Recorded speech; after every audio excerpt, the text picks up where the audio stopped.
Hello, my name is Pastor Kwame Frimpong, and I'm also a marriage and a family therapist.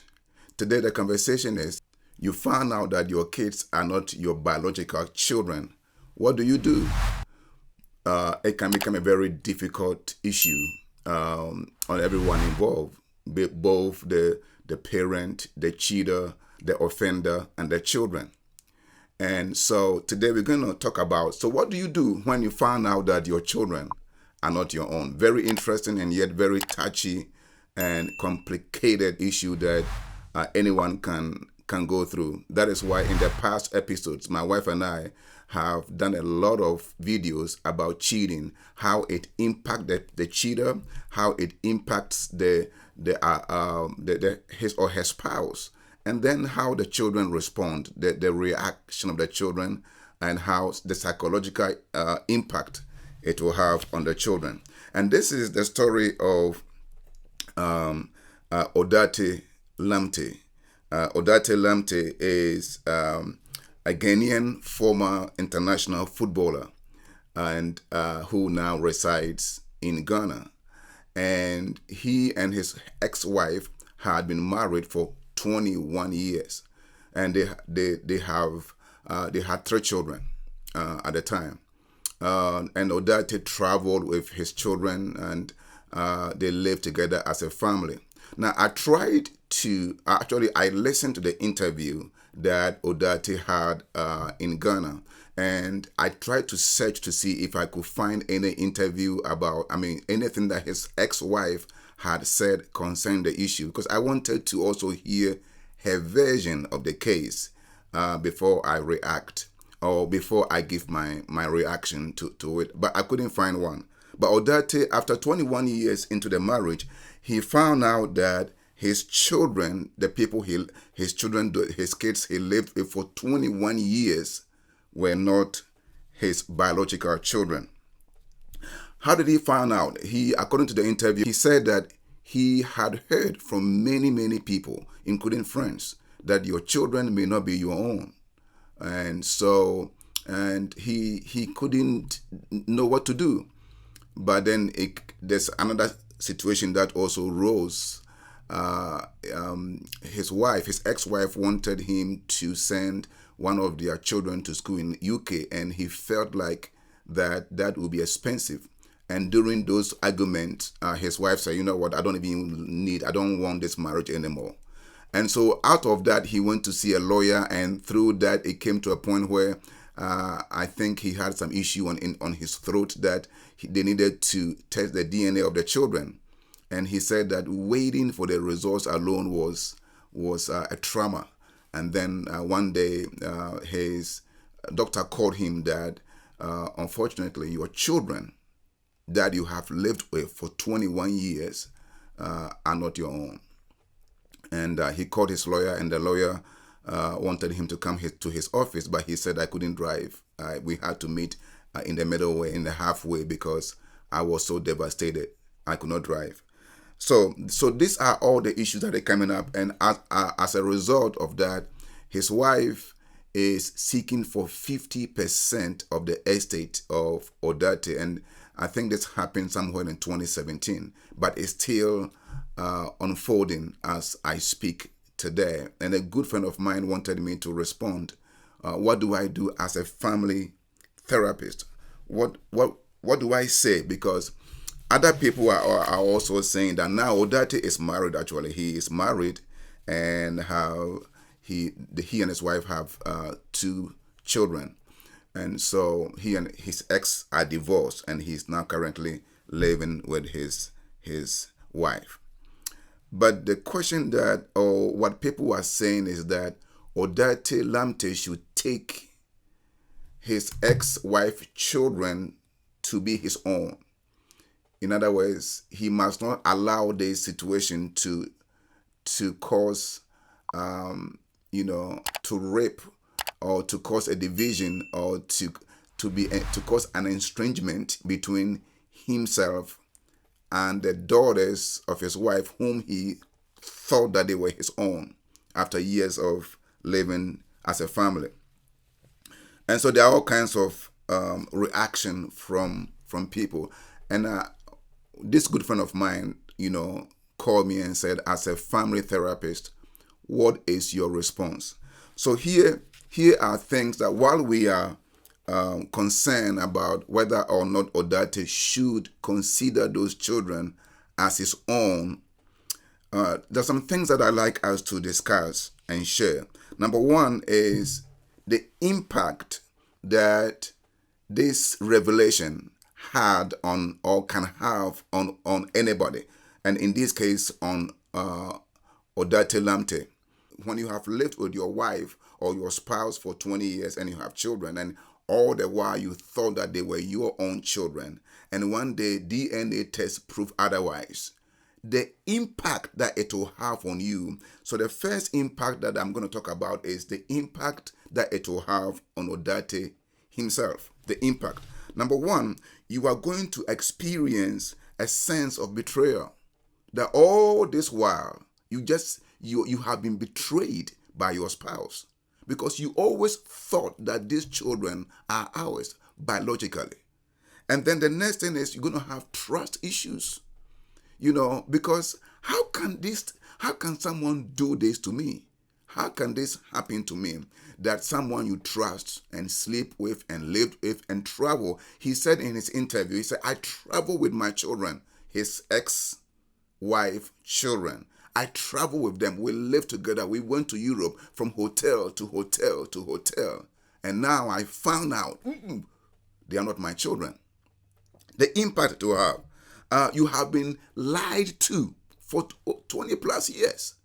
You lived, you just look back and you realize the whole time you have been lied to. And one of the things he said in the interview, he said that I suspect the father of my ex-wife children, the children that I thought they were my own. He said, I suspect. Then he said the most painful part of it is the children are innocent, he said. But then he said the most painful part of it is that I could tell who the father may be. He could be my friend. You see the pain. He could be my friend. Then he said, what is wrong? See, some of the things that if your spouse cheat on you, some of the things that you're going to experience is the question, what is wrong with me? If you're a woman, you question, am I not beautiful enough? And we said this in our videos. Go ahead and click on the videos that my wife and I have produced in the past couple of weeks. Am I not beautiful enough? Am I less a human being? And if we're a man, and for Odartey, he said people questioned that maybe he was impotent. That, he says, it drove me crazy that I am completely impotent.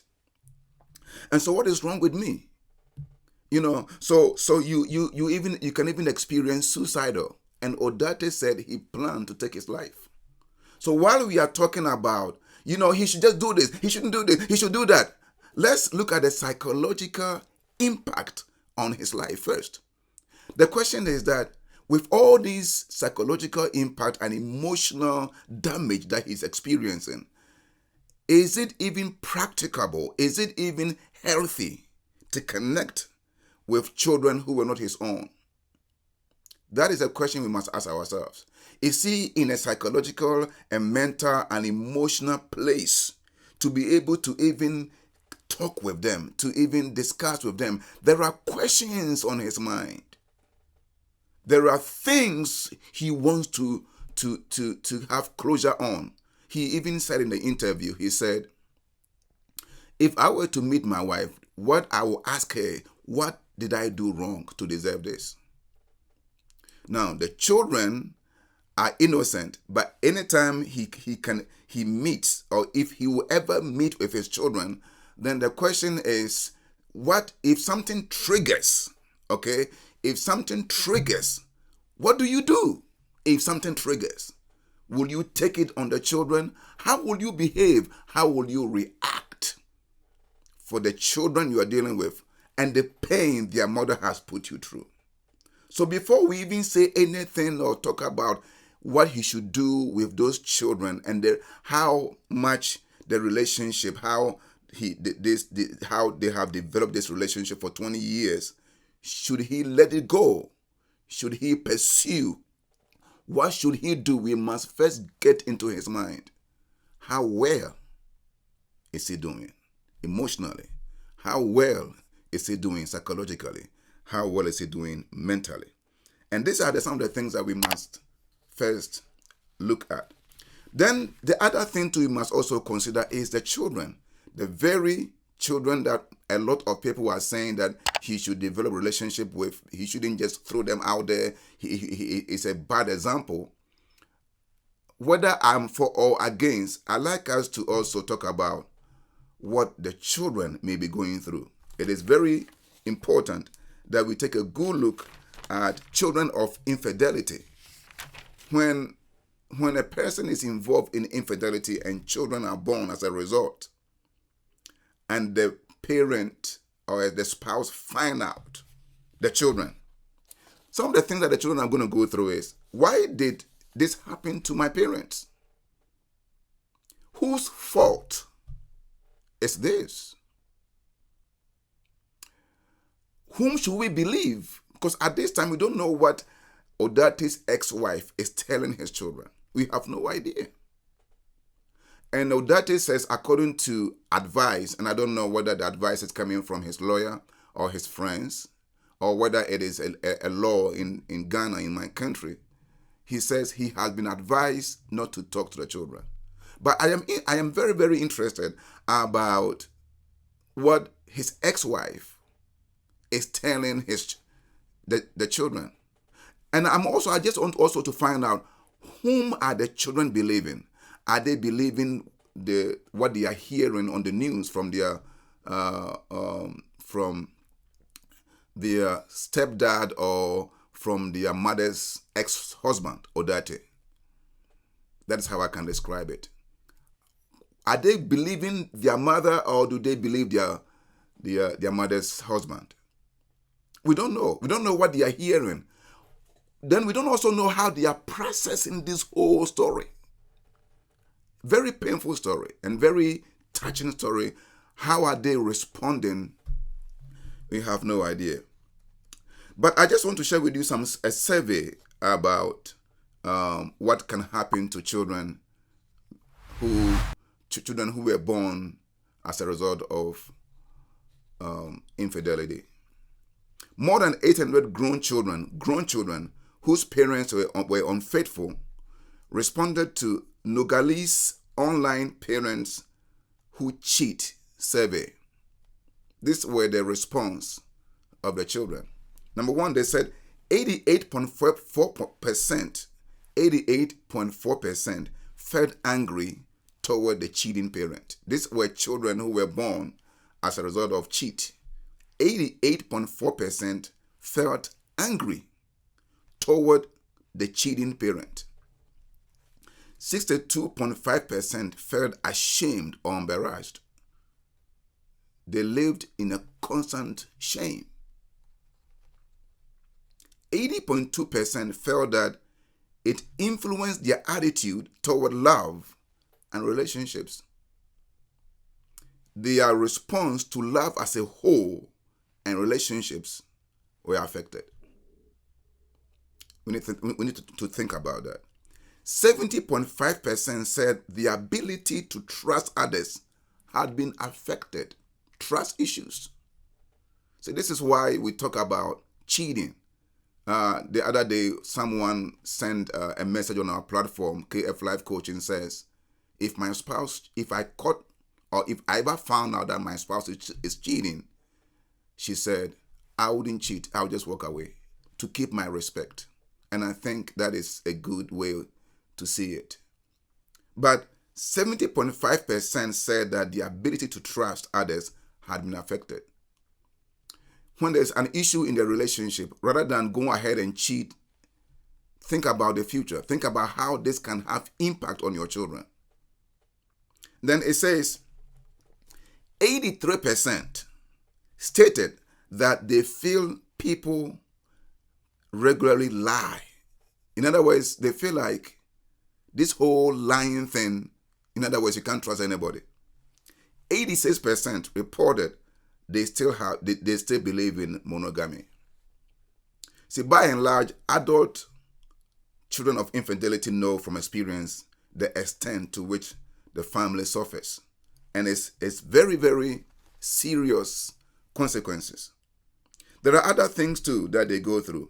A child may feel as if the cheating parent's sexual transgression is a black mark against them and the rest of the immediate family. They constantly live in this cognition that they have been marked as transgressors. It is almost like a stigma that they constantly live in. Can they come to the public? Can they share their version? Whom should they talk to? How can they process through? A child often draws the conclusion that marriage is a sham and love is an illusion. Out of this, these are some of the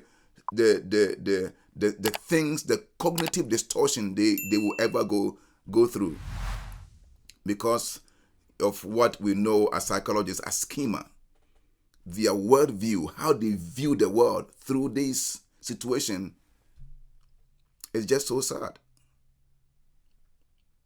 Anger and ambivalence toward the cheating parent. They have questions, unanswered questions that they deal with that is very difficult to wrap their mind, their head around it. Resentment toward the betrayed parent. Some children resent the betrayed parent for requiring them to be the emotional caretaker, for underparenting due to preoccupation with the drama of the infidelity, and for not preventing the infidelity in the first place. They question, now, why did nobody stop this? Why? And then the last one is even the worst. If not, it says acting out. Rather than confronting sad, angry, or confusing feelings directly, children may exhibit behavioral problems during childhood, sexual acting out during adolescence, and intimacy problems, or sexual addiction during adult years. Issues of promiscuity may arise in an attempt to play out what a child perceives from their parents about the casualties of sex and the impermanence of love. So what is the conclusion? What do I say? What is my reaction? Here is my conclusion.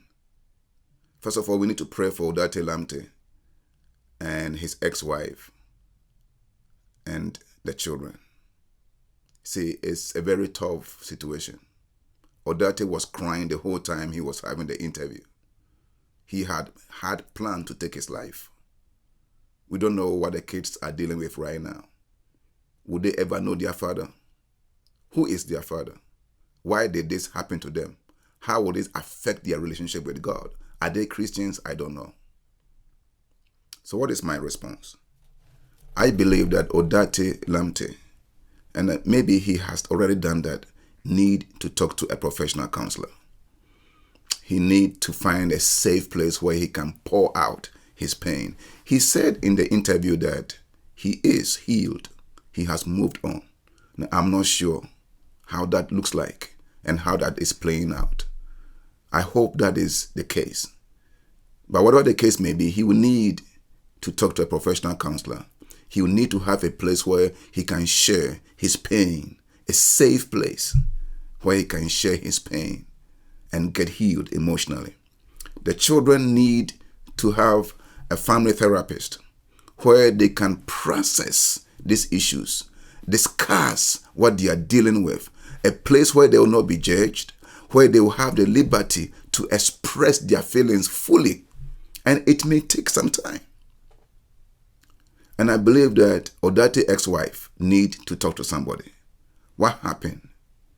Why she made those decisions? We have no idea. Were they having issues in their marriage? We may never know.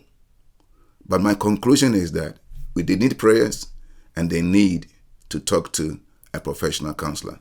Please, if you like our episode, subscribe to our channel, KF Life Coaching. Follow us on Facebook. Follow us on Instagram, like our Facebook, and share these stories. We have a lot of episodes about mental health, relationships, and I'm a Bible teacher. I teach practical truth about the Word of God. Thank you for watching, and God bless you.